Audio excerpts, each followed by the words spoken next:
Shut up and sit down.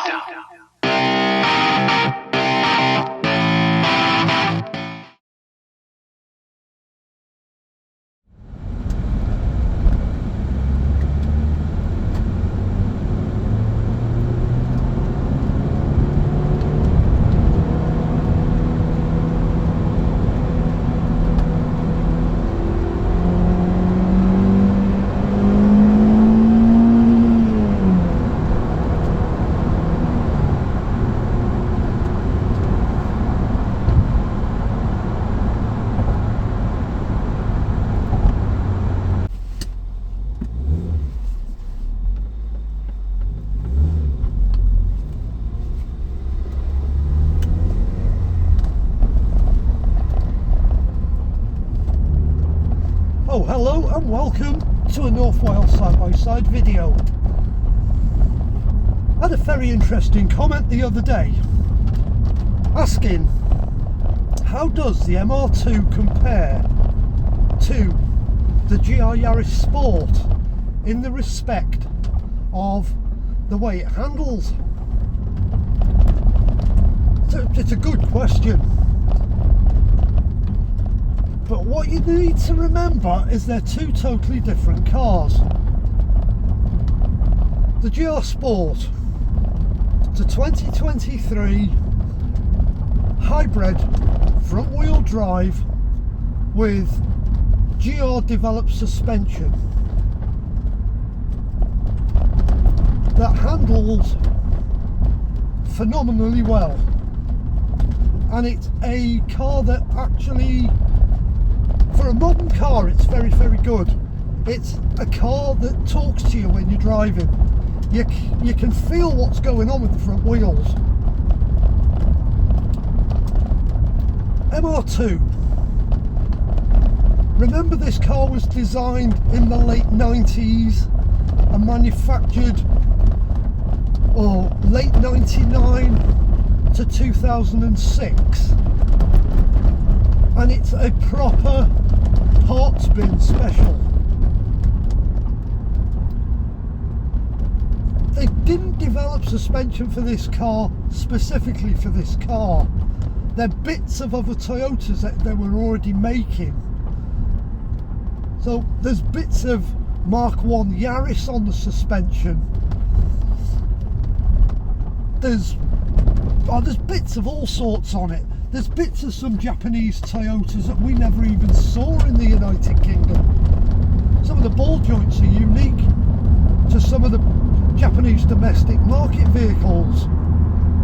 They are a parts bin special. But saying that, because I haven't driven the MR2 very much, at this moment in time, because I'm so used to my YARIS, I've got more faith in the handling on the YARIS, and I know how far I can push it. I know how fast I can go into a corner in the YARIS, and I know what the front of the car's going to do. It's a predominantly understeery car, but you are going so fast when it does understeer. It's scary. It's well beyond legal speed limits before the understeer starts becoming a noticeable problem. It's quite a darty car, the GR Sport. You turn the steering wheel, it goes where you point it. There's next to no body roll. Compare that to the MR2. It's also a very, very darty car on the front. There's very, very little input needed on the steering wheel to point it round a corner. You sort of drive up to a corner in the MR2 and you don't manhandle it around. You delicately drive it around at great amounts of speed. You've got to be smooth with it. You can't be an animal in the MR2. That's not what it's about. In the dry, the grip levels are absolutely out of this world. The front just stays where you've pointed it, the back follows beautifully. The problem starts when it's a little bit damp or there's a bit of gravel on the road in a corner. The front can wash wide very quickly without any warning, and when you do catch the front, the back can snap, and you've got to be very quick to catch it before it spins you around 180 degrees.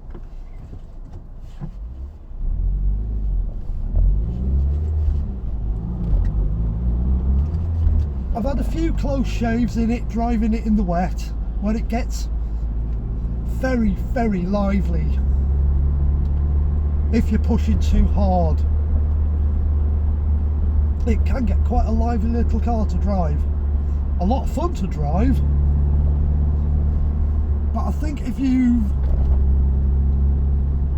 going to use it as an everyday car, you wouldn't drive it as hard as I've been driving it. You wouldn't come across all these little issues. It would just drive really, really nicely, and it's quite predictable. But push it to its limits, and yeah, that's when things get very, very interesting, and they get interesting very, very quickly. But it's a car you drive by the seat of your pants, because you've sat down in this car, you're not sat on it, you're sat so close to the floor, you're a long, long way down.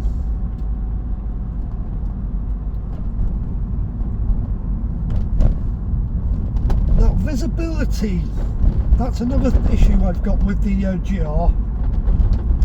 The pillars in the GR, especially in the back when you're trying to reverse, if you're not using the camera, the rear quarter pillars after the back doors are very, very big, and they can be quite restrictive, and there's lots of blind spots in the YARIS. You become reliant on your blind spot monitoring in the mirrors. I'm just going to dive in and get some petrol, because it's cheap here. It's 149.9. That's the cheapest I've seen it for a long, long time. So these people have not got a clue I'm stood behind them. Oh, come on MR2, let's give you some food. It's about time I put some food in you. You're still running around on petrol I bought in August. That's how little I've used it. Right, let's go and get some juice.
I need to remember this thing's got a clutch and a gearbox. I put my foot on the brake, go to put it in gear and forget about the clutch. That's one of the downsides of driving an automatic car 99% of the time.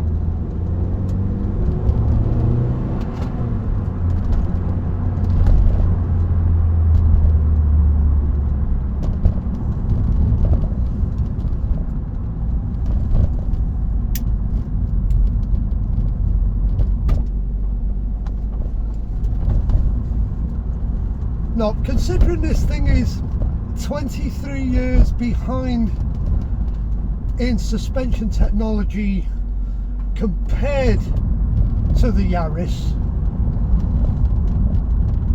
it drives and handles extremely well.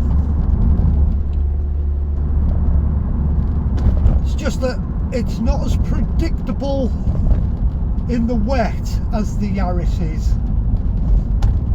The YARIS is a lot easier to drive when it's wet and damp than this MR2 ever will be.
I do like those Ego Crosses. I think they're a smart looking vehicle.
Dangerous speed transition, 70 to 20.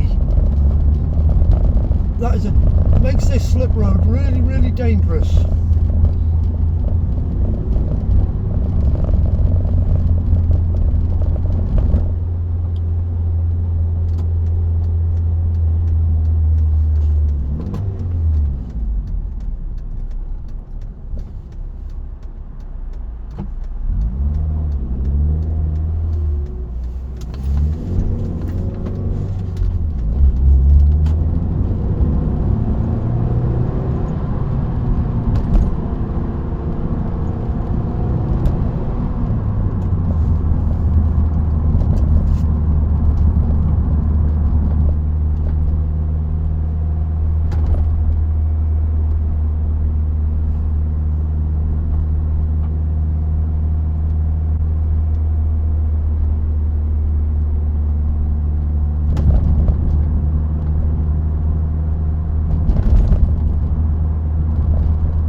happy little engine, this 1ZZ. It's not a horrible noise, it's just, it's a lot more noise than I'm used to in a car. I'm used to driving around in my GR Sport and it's just silent all the time. This thing, there's always a noise, there's always something going on in it.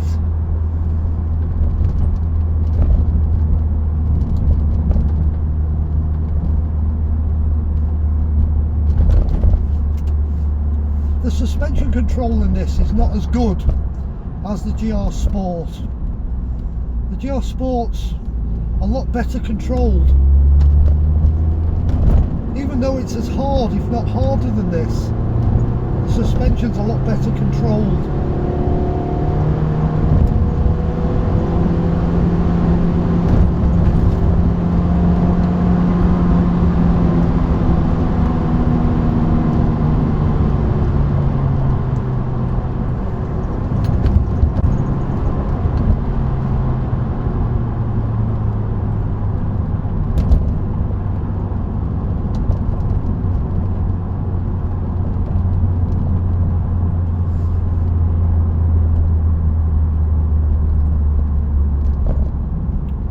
It's an engine that does like to rev.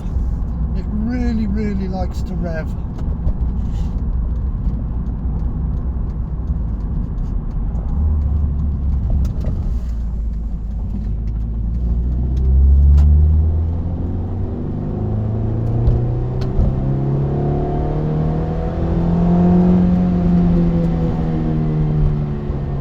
It doesn't come alive till about 4,700 RPM.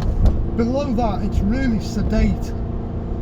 4.7 it comes alive and it revs clean right to 7,000 RPM. It really is a happy little engine to rev and let you rev it out.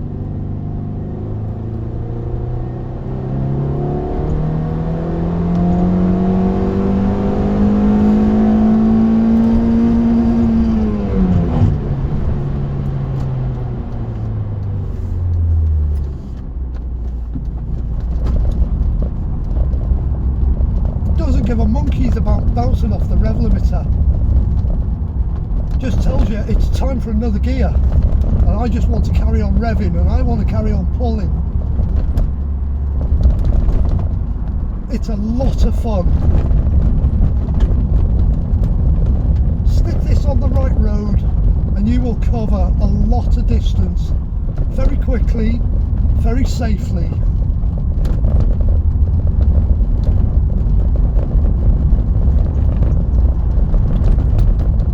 Don't give these little cars the credit they are due.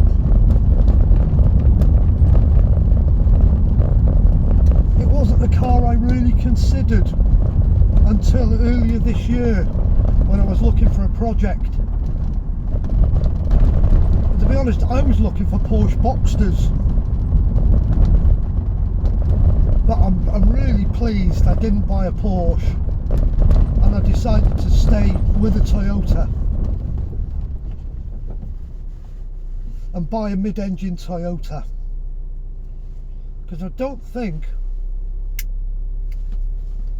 the Porsche would have been anywhere near as cheap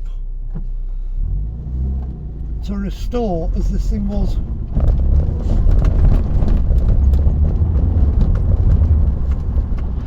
Because parts for this are really, really, really cheap, because it's all generic Toyota parts. It's a generic oil filter, generic air filter, plugs, service items, spark plugs, oil, you can get them anywhere. Brake pads, discs, they're all cheap. You can put 4 discs and a full set of pads on one of these in a really good make for about 140 quid. There's not many higher end sports cars you can do that. And this thing's got ventilated discs, front and rear. And it, to be honest, it only needs ventilated discs on the front. It is such a light car, it doesn't really need brakes that powerful. and the brakes are very, very good. They're very progressive. The pedal's got lots and lots of feel, and it's a really nice pedal, and it's there right from the top. From the moment you touch the brake pedal, it's doing something. It's not squidgy like a modern brake pedal. It really, really is a well set up car. I think Toyota set it up with nothing more than having lots and lots of fun.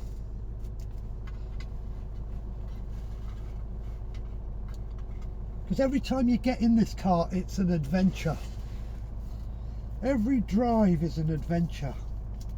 Every opportunity you get to overtake, you get to rev that little engine out, you get to change a gear, and it's surprisingly good on the fuel, and it's got a surprisingly big fuel tank as well.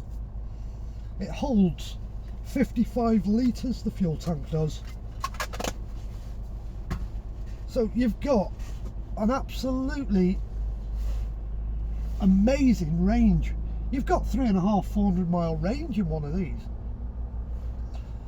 So that makes it a really good road trip car as well.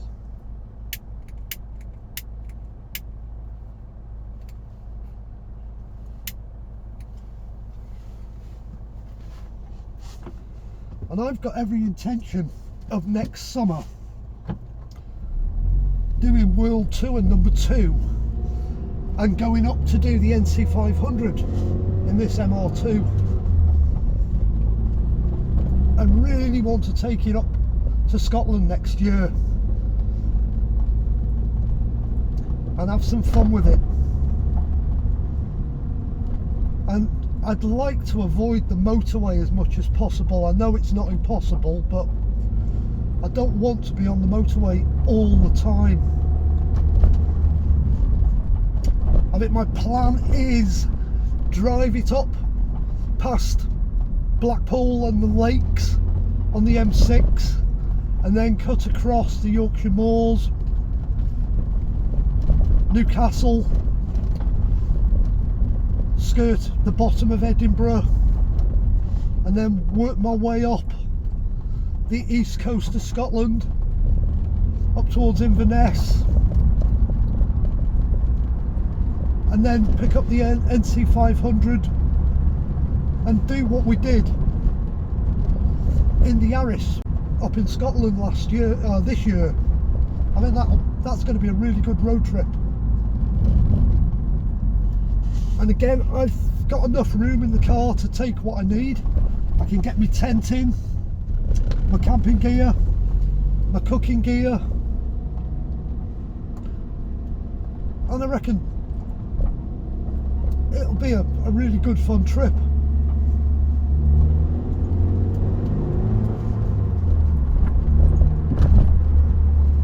But that's the plan anyhow. World Tour number 2, NC500, sometime next year.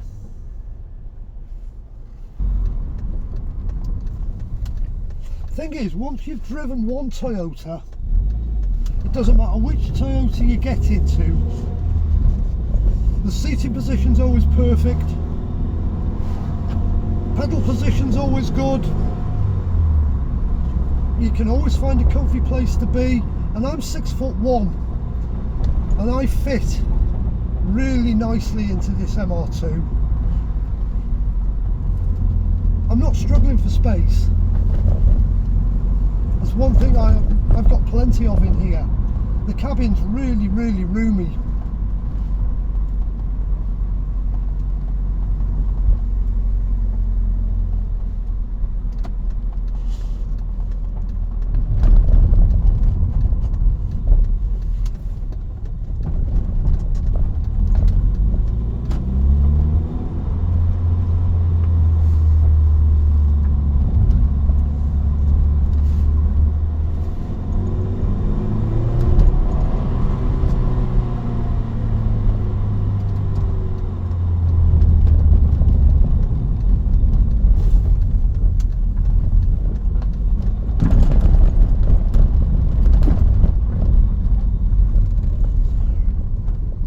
Right, it's time to go and put Podfoot back in the garage. So I'm just going to run up to the garage now, open the door, drive her straight in, park her up till I use her next time.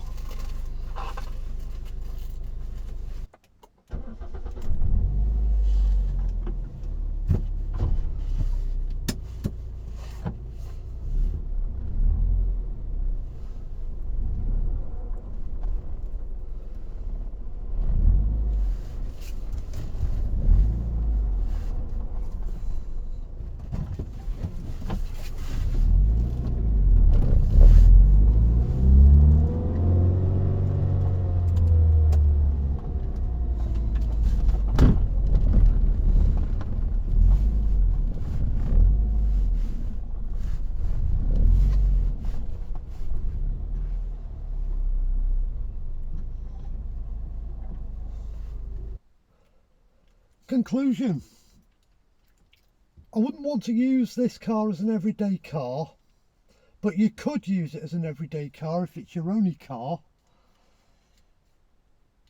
The Yaris is my choice for jumping in and doing everything I want to do. The MR2 is a car you jump into if you want to go out and have some fun. That's what she's really good at. Go out, rev the conkers out the engine, be able to go up and down that lovely gearbox, have a lovely responsive engine that makes a really nice noise, and it's a lovely place to be. It's just a lovely environment to be in.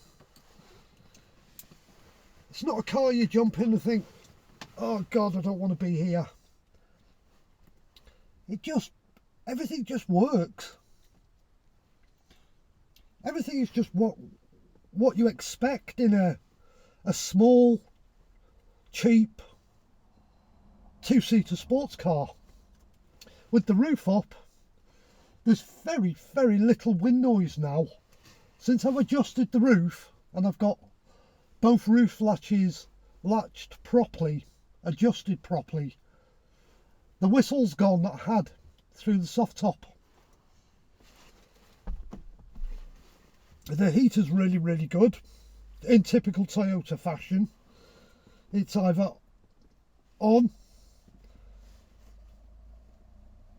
and it's cosy. If you turn it all the way up, my God, you could cook a chicken in here. It gets that warm. It's a cracking little car. That if you're looking for a small two-seater convertible, it's a really good option rather than going out and buying an MX-5, because there's lots and lots of MX-5s knocking about on the road, and these are getting quite rare. I haven't seen another one on the road up in North Wales since I've been driving this one about. Yeah, I keep seeing loads and loads of MX-5s. You do not find MR2s very often out on the road. I know they're about, but there's not as many of them.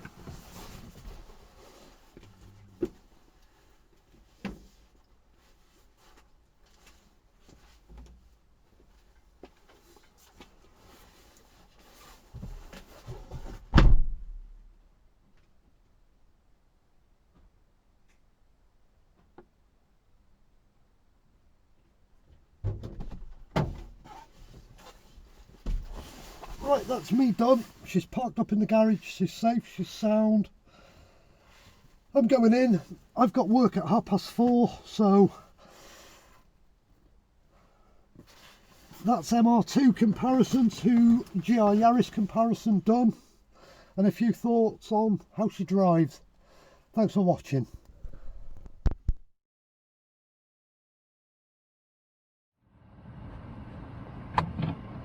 Oh, hello from the GR Yaris Sport. I put some impressions in the video of driving the MR2 in comparison to the GR YARIS. So I'm reversing it now. I'm now in the GR YARIS. Let's do a GR YARIS MR2 comparison in the Yaris. Right, first thing you notice when you get into the Yaris compared to the MR2, the first one is the driving position.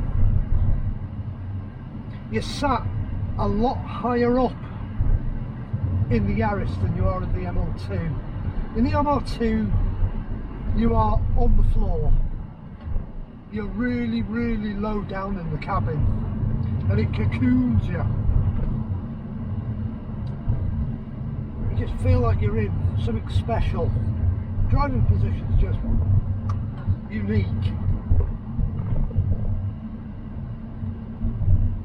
Now, steering on the GR YARIS is very precise, but it's nowhere near as precise as the MR2. The MR2 is more mechanical. There's a lot more information coming through the steering in the MR2, but we're playing with two totally different power steering systems. The Yaris is an electronic assisted power steering, and it's a very good system, but it's dumbed down and it makes the car easy for anybody to jump into. Your granny could drive it. It's that easy to drive the Yarises. Where you jump in to the MR2 and the steering's nowhere near as light as the Yaris. It's a lot more precise than the Yaris, and a lot more information comes through the steering wheel than in the Yaris. But that's not to say there's nothing coming up through the steering wheel in the Yaris. It's just, it's better insulated is the Yaris. It's a much better insulated car. You're more insulated from the outside world. The noise, the vibration and the harshness in the MR2 is on a scale of 1 to 10 times worse than the Yaris. Even though the Yaris isn't what I would call the smoothest of cars in the Yaris range, the GR Sport's not the comfiest and it's not the quietest. And the suspension's a lot more crashy in the GR than it is in any of the others, but it's still nowhere near as harsh and crashy as the MR2 is.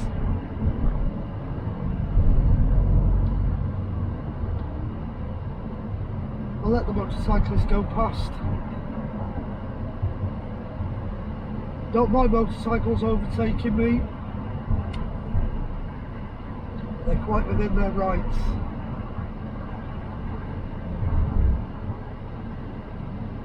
Yeah, so the difference is chalk and cheese, but also 20 odd years worth of technology difference. The Yarises are much more open space. There's a lot more elbow room. Headroom is about the same as the MR2 when the roof's on the MR2, but the Yaris is never going to beat the MR2 for headroom when the roof is down. Because really, once the roof is down on the MR2, you've got thousands and thousands and thousands of miles, if not millions or billions, of headroom because you haven't got a roof.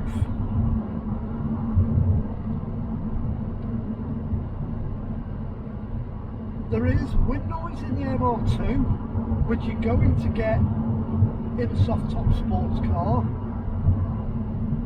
There's drafts in the MR2, which you're going to get in a soft top sports car. You get none of that. You're a lot more cocooned in the Yaris. You're not as connected to the outside world in the Yaris.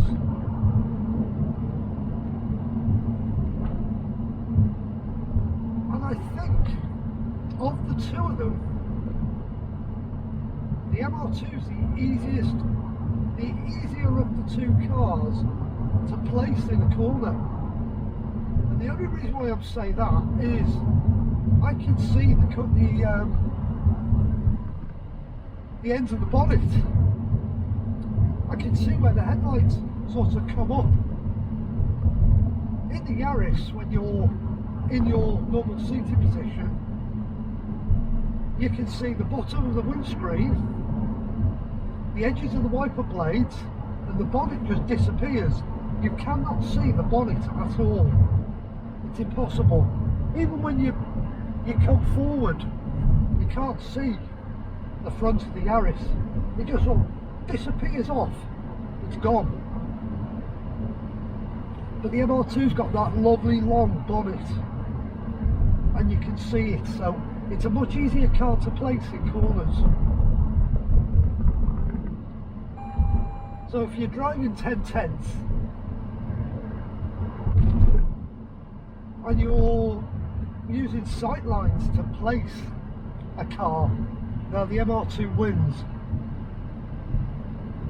but the Yaris wins in overall drivability. It's an easier car to drive hard and fast than the MR2 is, and it's only because it's a more predictable car. It's a safer car. The handling is set up a lot safer in the Yaris.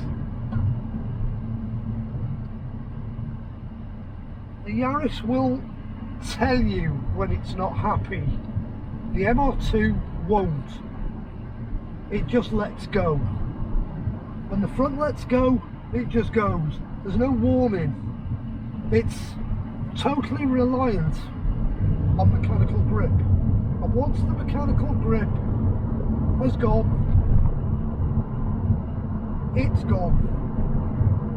When the Yaris doesn't do that, it starts telling you, look mate, I'm not happy,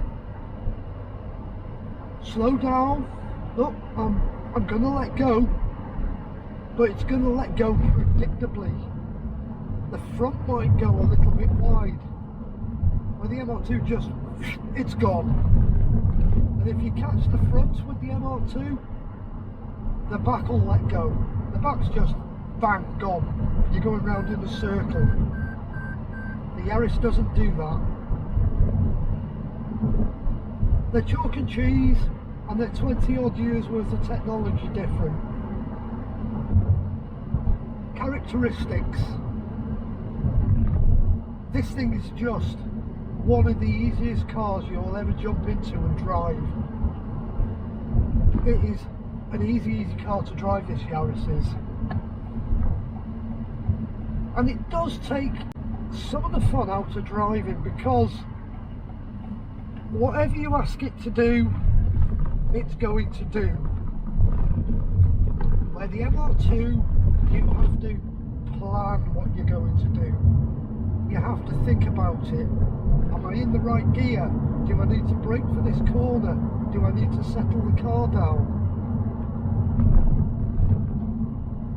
You don't do any of that in the Yaris.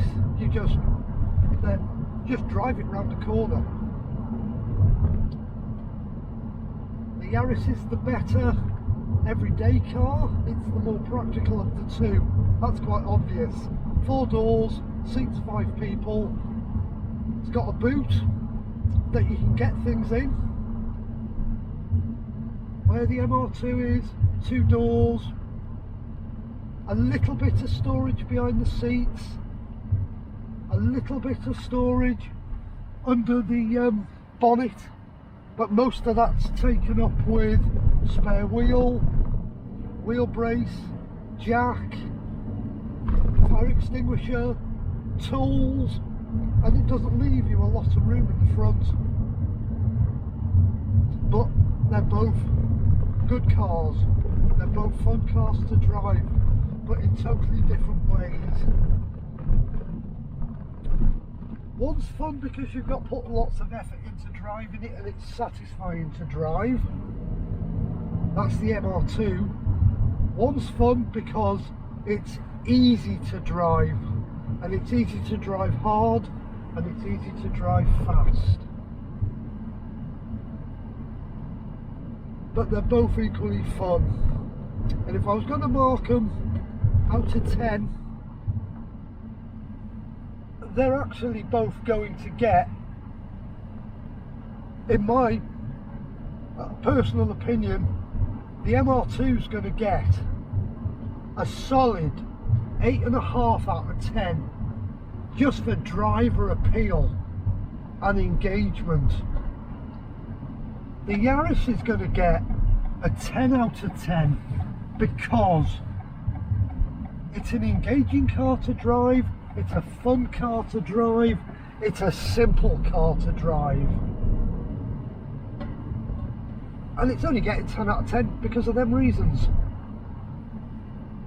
Anyhow, that's my view of Yaris compared to MR2 whilst driving the Yaris. Thank you. And I hope you take something from the video and the comparison of one to the other, and then vice versa.